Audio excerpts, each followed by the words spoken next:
The biggest problem we have is the government. Hmm. I mean, yeah, the laws suck. We all know the laws suck, but that's not the biggest problem. The problem is how the government operates the laws, which is keeping litigators in practice. It's funny when I was AILA president, my speech that I gave, one of the things I talked about was we need to litigate more. We got to get into court more. We got to get into court more. And that was when Bush was president. And people finally got that message in about 2018, 2019. And they thought, okay, we'll litigate more because Trump was beginning to destroy the system at that point. But I think everybody thought, well, once Biden's in, we can stop suing.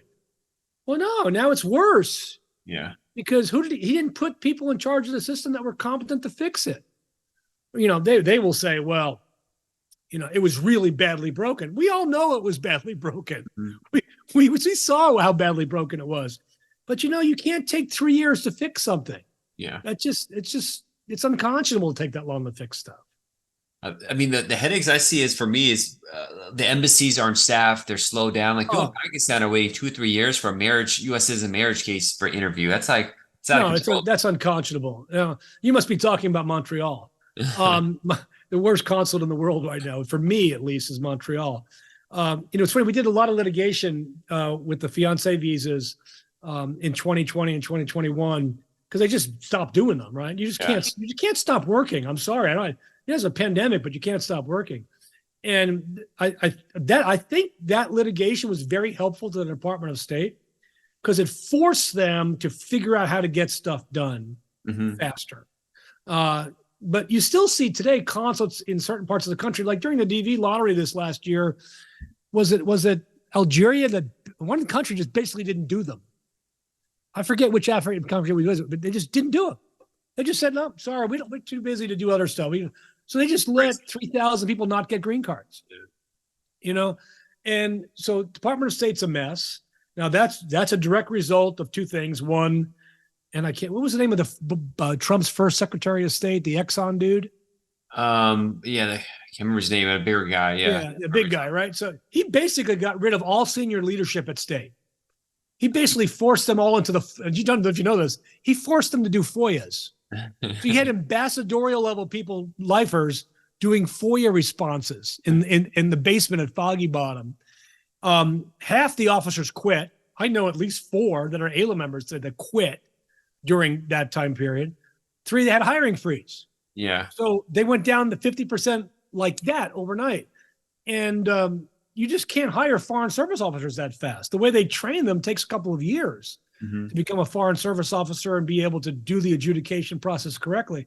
So I don't think State will be back to where they were in 2016, which probably until 2024, 2025. It wasn't even good in 2016. So. No, it wasn't good, but it wasn't terrible, right?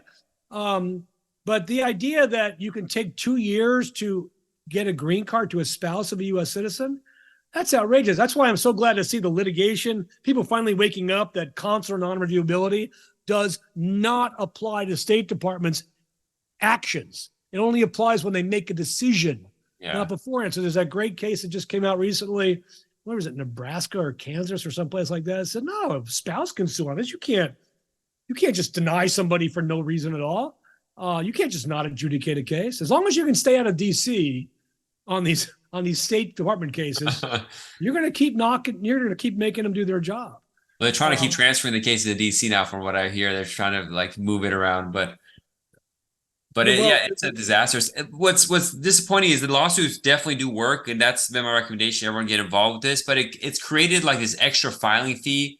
Again, it's like a wealth disparity. It's like if you want, you got to pay more to deal with this. It's so unfair, but it's what you got to do. Basically, you're buying access to the assistant U.S. attorney as your personal liaison.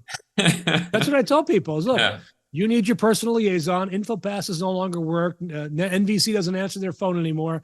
So you need your personal liaison. This is the assistant U.S. attorney in Atlanta or Michigan or Maryland or New York. And now you need them to call. Now, but what State, of course, is now taking a position. They fight everything.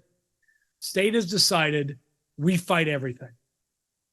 Okay, well, then let's fight. Yeah. And that's, the thing is, a lot of lawyers have sued, but very few of them know how to fight. Yeah, that's the problem. They don't. And so we end up getting some bad law. We got some bad law in Nevada recently on 601As from a terrible decision by an Obama, by a Biden or an Obama appointee on jurisdiction, saying on the 601As, no, the jurisdiction stripping provisions of discretion in 237 mean I can't force immigration to make a decision. What? What? Come on, that's lawyering has something to do with that.